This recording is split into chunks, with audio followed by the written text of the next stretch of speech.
Chapter 2. The Civilian Life. Los Angeles, 2 years later.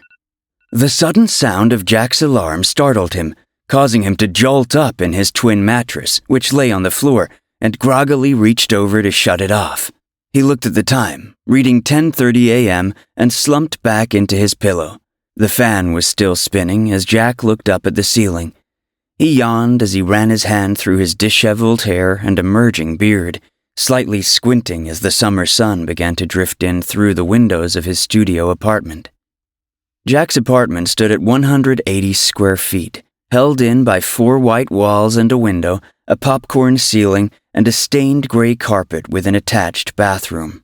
A mini-fridge and small closet lay next to the door opening to the apartment complex hallway. To the left of his mattress was a power outlet that connected his MacBook and iPhone to charge, and a small IKEA desk where his textbooks, backpack, and microwave stood. In front of his mattress was an Xbox, hooked up to a small TV. He threw his legs off to the side of the mattress and stood up, readying himself for the final weeks of his junior year of college.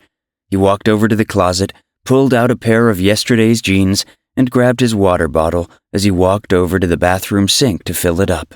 The apartment was decent enough for Jack, who was paying more than he once thought just to get through his sophomore year of college. As he looked in the mirror past his overgrown golden brown hair and piercing blue eyes, Jack slowly glanced over himself, reminiscing about who he used to be, a recently honorably discharged Marine who was ready to conquer the next chapter of his life. As he met his reflection, he judged the once trim physique that not so long ago stood before him. He had now allowed himself to become 10 pounds softer and heavier. Jack sighed and collected his backpack, locking the door behind him as he made his way down to Cal State Northridge. As expensive as the dormitories were at the university, Jack decided that he would go for a cheaper apartment down the street from the school. It allowed him to get his steps in as he walked the sidewalks adjacent to the busy city streets of the San Fernando Valley. As he walked, he was able to throw some loose change into the pan of a nearby homeless person. He suddenly regretted this decision as he saw more of them crowd the streets. The scenery changed as Jack approached the university's campus. As a veteran at 26 years old, he felt like an old man amongst the young crowd of college students. The carefree yet egotistical spirit of the younger generation was a stark contrast to the life he had lived as a service member, filled with challenges, responsibilities, and, at times, profound experiences. Just seeing the younger men with unkempt beards, slouched backs, and obsession with the virtual over the real alienated him. Upon entering the political science building, Jack found himself in a classroom set up with a circle of chairs, the setting for his foreign policy class. Surrounded by his fellow students engaged in conversations or absorbed in their smartphones, he took a moment to organize his notes and get ready for the upcoming final Socratic seminar. A Socratic seminar is a form of discussion-based learning that encourages critical thinking and thoughtful dialogue. In this format, participants engage in an open conversation, which is why the room was seated in a circle, to explore and debate complex ideas, often based on a particular text or topic. The discussion would be guided by the professor, which would encourage the participants to ask and answer questions, analyze and interpret the material, and build upon one another's ideas. Jack Carter loved the idea of it, as it allowed him to build a higher sense of understanding of the world's problems, and reminded him of when he allowed for the discussion of knowledge and tactical decision-making amongst his recon team. No one knew what the question of the final Socratic seminar would be until the professor lifted the projector and the question showed onto the screen. Has the United States helped or hurt the world? Jack Carter was confident about the question and was about to speak until he was interrupted. Of course not. Leslie, a girl in Jack's class that enjoyed not shaving as much as he did when he left the Marines. American imperialism and foreign intervention have led to the destruction of many vibrant countries, from Guatemala to Afghanistan. Yeah, Regina, another girl in the class, added, I totally believe that our construct of American exceptionalism is just a ruse to lure toxic, mostly white men into power over others. Are you kidding me? Jack interrupted. What are you talking about? Mr. Carter, the professor interrupted. Please refrain from using an aggressive tone.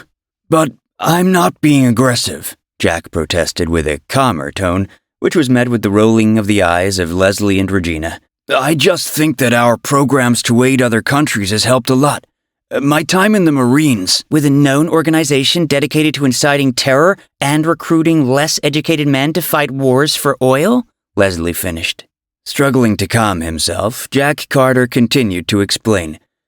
My time abroad in countries like the Philippines, Thailand, Korea, and Japan have helped strengthen their militaries. Oh, you poor misguided alpha male, Leslie interrupted again. Joint missions with other countries are just a ploy by the military-industrial complex to buy American weapons and vehicles. Face it, nothing in the past 20 years has helped the world, especially the disaster in Iraq and Afghanistan. Jack's blood pressure started to rise. Leslie continued on her self-satisfied explanation. In fact, I believe those two prolonged wars were just for the satisfaction of the white elite to generate wealth off the sale of weapons to countries that couldn't afford them, while also systematically killing off the poor, uneducated, and minority populations of America. Jack was appalled at what she said. If he still had his Woodland Marpat uniform with the sergeant rank on the collar, he would get in her face with his hand fixed out straight, the way the drill instructors do, and yell every reason why she was wrong into her face. Yet, he couldn't do that. If he wanted to pass the class, he had to swallow his feelings. At the end of class, a random, overweight boy walked over to Jack as he was packing his things and heading home. So, you were in the military, right? The boy asked. Yeah, man, Jack said with a smile, returning to his face. You interested in joining? Nah, the boy replied. My mom would never allow that. They wanted me to go to college and get a real job. I guess it worked out for the better. If I was in boot camp, I would punch the drill instructor for yelling at me. He then took a long drag from his vape pen. Besides, I don't like being controlled all the time. Jack Carter's smile instantly diminished. Anyway, how many people have you killed? The boy asked. Jack just turned around and walked out of the classroom, hearing in the distance, Thank you for your service, in the background. As he returned back to his lonely apartment, Jack drew his mind back to the brotherhood he had left behind, the overwhelming camaraderie, and his adventures around the world. While he had not personally known the extremities of war, it was the simplicity and adventure of life as a Recon Marine that Jack missed the most. As the bottomless thoughts circled in his mind and the melancholy set in, Jack knew that the only way to stop it was to find his way to the bottom of a bottle of beer. It was a newfound solution to the loneliness, uncertainty, and unfolding regret of picking up his DD-214 discharge papers. As he began to lose a sense of time on his third bottle of the night while playing a World War II shooter on the Xbox, the sound of his phone pinging brought him back to reality. He picked it up to see that he had received a text from an unknown number. Hey bro, long time no see. Meet me at this place called Twist, ASAP. Jack stared at the text with confusion as he began to text the number back. Who is this? You may have the wrong number. Within seconds, a new message appeared from the unknown number. Jack Carter, get your ass out here. Jack looked at the time on his phone, reading 2000. As he pondered who the unknown number could belong to, he put the beers away. He had nothing to lose. Whoever was on the other side of the phone clearly knew him. Perhaps it was his mom or dad with a new number, looking to get away and spend some time with their son. It was unlikely but possible. Deciding to prepare for a night out, he readied himself to go to Twist, an upscale bar located in West Hollywood, which happened to be conveniently close to his apartment. He selected tan jeans, his blue Sperry shoes, a brown leather wristwatch, and a gray button-down shirt. He rolled up the shirt sleeves to expose his forearms, added a quick fix to his hair, and was soon ready to head out for the evening. He booked a lift and made his way downstairs, reflecting on how he managed to transform his appearance rather impressively in a relatively brief span of time. He hopped into the back of a white Pontiac G6 and stared out the backseat window as his Reseda neighborhood sped by and the bright West Hollywood nightlife flooded the streets. As the lift drew nearer to Twist, he felt a mix of emotions. On one hand, he was excited about the prospect of meeting the enigmatic person who was texting him, but on the other hand, he was still open to the idea of potentially leaving with someone else that night, so long as they didn't ask to go back to his place. As he stepped out of the lift and thanked his driver, Jack's common sense told him to turn around and go back home. It was safer on him and his wallet, but the curiosity awaiting him inside was more enticing. Plus, the idea of staying in his room, watching porn, drinking beer, and passing out drunk on a Friday night would only continue to feed his depression. So why wouldn't he take the risk and live great tonight, he thought. The neon sign, a vivid and eye-catching beacon in the night, displayed the word Twist in bright white letters, accompanied by the iconic image of a martini glass. As he approached the entrance, Jack handed his ID to the imposing yet careless bouncer, and with a confident step, he entered the establishment. Instantly, he was immersed in a bittersweet cacophony of sounds, punctuated by laughter and lively banter. The backdrop amongst the talking was the thumping, pulsating beat of house music, a rhythm that coursed through the air with a mesmerizing energy. Jack made his way through the scores of men and women conversing amongst each other in a loud and crowded establishment to get a chance at finding a seat at the bar. "Hey, can I get a gin and tonic?" Jack yelled to the bartender as if screaming over the house music was no different from the barking commands over artillery fire. After being brought back the crisp yet bitter drink with a lime twist, the bartender also brought over the $18 receipt. Taken aback, Jack knew that money was tight, so he would have to make this drink last. He scanned the bar, sipping on his drink as his eyes made his way to a group of men walking in with matching dark suits, unbuttoned white shirts, and no ties. As they quickly dispersed into the crowd, Jack thought he had seen a familiar face, but was unsure due to the dimly lit establishment. As he turned back to the bar, a hand firmly grasped his shoulder from behind. "Sergeant Jack Carter," yelled a voice from behind, and Jack swung his head around. Staring at him was the former Doc Carlos Ortega, beaming at him with his large white smile that made his eyes partially close. Jack realized that Carlos was one of the men that was wearing the suits, and his discomfort diminished as he lunged for a hug. Carlos did a one-over on Jack and laughed as he said, "I hear you're in college now. I can tell by the obvious freshman 15. Jack laughed and responded, "Whatever, I'm still better looking." Jack's last memory with Carlos occurred just a month before Jack's departure from Okinawa a year ago. They had chosen to spend their evening at a tranquil underground bar located near the beach close to Chatan. This particular night held a poignant significance, as it marked Carlos's final hours in Okinawa before his early morning departure. It was a night of reflection and reminiscence, during which they fondly recalled the multitude of experiences and memories they had accumulated throughout their time in the 3rd Recon Battalion. The evening was capped off with a heartfelt toast as they raised their glasses and declared, "Amigos sin razon, familia sin sangre." The years they had spent in Okinawa together forged a deep and enduring friendship. It was one that Jack had truly held dear, but in the midst of his conversion and subsequent alienation into the civilian world, he lost contact with everyone he left behind. He felt that he had paid for that mistake in the years of loneliness. But now he was starting to realize that his best friends were never really that far away. Jack snapped back to reality as Carlos shouted, "Hey, I can barely hear you. Let's talk outside," and waved the bartender down. He asked for 2 Dos Equis beer and slipped the bartender a $20 bill as Jack and Carlos walked to the patio outside.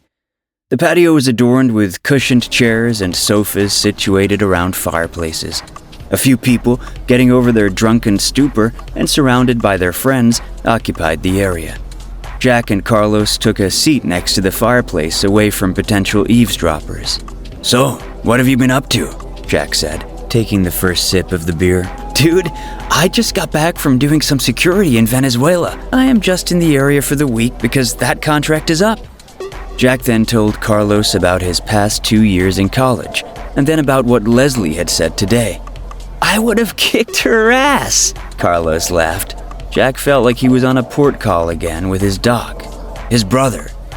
Carlos continued to explain how he made a lucrative career in the private security sector and how his time as a special amphibious reconnaissance corpsman made the security companies offer generous amounts of pay for his skills with a rifle and medical bag. "Hey, you should come do it with me. I'll put a good word in. And with your team leader experience in recon, they'll love to have you," Carlos said as he grabbed Jack's shoulder with one hand and extended the other for a handshake to solidify the offer. Jack was torn. The private sector had interested him, especially in terms of pay, but the idea of standing in a hot foreign place for hours on end seemed like torture to him. The idea of turning into a contractor flashed through his mind, but he had his own mission. He had to finish obtaining his degree so that he could have a shot at the CIA or FBI. But as he thought more about it, the offer began to sink in deeper, as more of him longed for adventure and camaraderie again. "Sorry, man. I don't know if I have the time," Jack said with disappointment in his voice. Carlos smiled his usual smile. He didn't mind. "All right, man. Let's still hang out tonight as old brothers in arms and see if I can convince you." How is he going to do that? Jack wondered. Carlos told Jack to wait while he headed toward the bar. He returned with a bottle of Balvin 21-year-old port wood and 2 glasses. Jack was astonished. That specific bottle of scotch was easily worth $600 retail, not including the price markup that the bar most likely charged. He can't make that much as a bodyguard, Jack thought. "You and me, bro. Tonight, just like old times," Carlos yelled as he poured scotch into the 2 glasses and handed one to Jack. Jack took the glass and smiled, feeling that strong sense of brotherhood he had been longing for. "They never tell you that you're living in the good old days," Jack said, as he smiled and raised his glass to a toast. "Amigos sin razon," Carlos lifted his glass. "Familia sin sangre," Jack answered.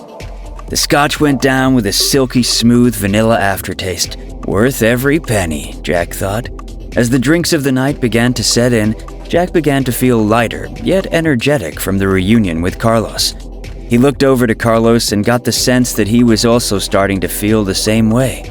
"To a night we'll never forget, or remember," Carlos said, as they both laughed and finished their drinks.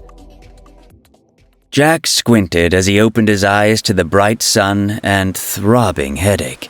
He sat up, grabbed his head, and checked his surroundings, realizing he had woken up on Santa Monica Beach. To his left was a burned-out bonfire pit, and to his right was an empty beach. The soothing sound of the waves and the gray, cool sky was somewhat putting him at ease, and he attempted to gather himself. "How the hell did I get here?" Jack asked himself, trying to recollect his memories from the night before. He searched his pockets and groaned in pain, and he fidgeted through the sand looking for his phone. After a minute, he finally found it and switched it on, to see that it was 7:30 on Sunday morning, and he had a dozen missed calls from Carlos. Still trying to reel himself in from the encroaching headache and nausea, Jack decided he would call Carlos later. This was one of the worst hangovers he had since his deployment in South Korea. It was going to take him some time to recover. This was always the worst part, in Jack's opinion, trying to piece together the information after the blackout, just like a detective. His mind was running with a million thoughts of what could have happened, especially based on the fact that he had woken up on an empty beach alone. He couldn't think straight, so he decided to take a quick dive into the frigid Pacific Ocean in hopes that it would lift his spirits. He looked around, making sure he was alone, stripped down to his underwear, and sprinted into the piercing cold water. The numbing cold of the ocean engulfed him, as he powered through the brake zone, venturing toward the tranquility of deeper waters. Here, shrouded momentarily in the obscurity of the sea, his fragmented memories began to resurface, slowly and methodically, as if the ocean itself held the key to his recollection. Carlos and Jack had left Twist and had made it to their second and then third bar when they eventually ran into a group of college students traveling from Washington. 2 girls in the group had caught their attention, and after a few drinks, they all made their way up to the beach to light a bonfire. Carlos had his arm around one girl, and Jack had the attention of the other one. But the effects of too much alcohol were making him waver in consciousness. The girl around Carlos's arm was attempting to persuade him to go back to a local motel with her, and while initially hesitant to leave, Jack persuaded Carlos to go on, as if he too was going to get lucky on the beach. "I'll call you tomorrow morning, dude. I'll be right here to pick you up if you don't answer," Carlos had said as he walked towards the motel, looking back to make sure Jack had heard him. Jack waved his hand with acknowledgement and turned his attention back to the girl from Washington. They locked eyes, and they both began to lean in for a kiss. But as she came closer, Jack lost consciousness and faded into darkness. Jack resurfaced from the water, gasping, embarrassed that the night had ended the way it had. "What am I doing? Where am I going in life?" Jack found himself in the midst of a personal crisis, questioning his life's direction and purpose. Since leaving the Marine Corps, he had been struggling to find his new path or sense of mission. College, which he had embarked upon, was proving to be a mentally and financially draining endeavor, and his recent missteps, including passing out before establishing meaningful connections the previous night, were causing him to doubt himself. The realization that he had let go of the discipline, both mentally and physically, that had been ingrained in him through military service led to a moment of self-doubt. He wondered if he was cut out for the academic route he had chosen. As these thoughts swirled in his mind, Jack began to feel isolated, sensing that only fellow veterans like Carlos might truly comprehend his inner turmoil. Many service members, upon leaving the military, ended up in security-related jobs, so why couldn't he do the same? Perhaps, he contemplated, this was his true calling, to venture around the world and protect people in dangerous places. The idea of getting paid to perform noble deeds, something he had yearned for during his time in the Corps, seemed like a more promising path, and he believed he might find it in the realm of private military contracting. Jack swam back to shore and emerged onto the soft, wet sand. He turned his head to see Carlos running towards him, still wearing the same suit from the night before. As Carlos got closer, Jack could see that the suit was wrinkled, as if it had been discarded onto the floor overnight. At least one of us got lucky, Jack thought. "Carter! Dude, what do you think you're doing?"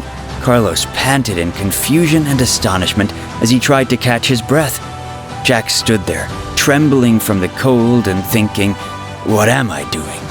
He stopped shaking, and with newfound radiating warmth and confidence, he locked eyes with Carlos and smiled, saying, "So, is that security thing still on the table?" Carlos laughed and pulled Jack in for a hug. "You're going to love it, dude. I know you've got something special in you." The numbing water and radiating hangover didn't affect Jack anymore. He felt like a new man, and he was excited to embark on this new purpose in life.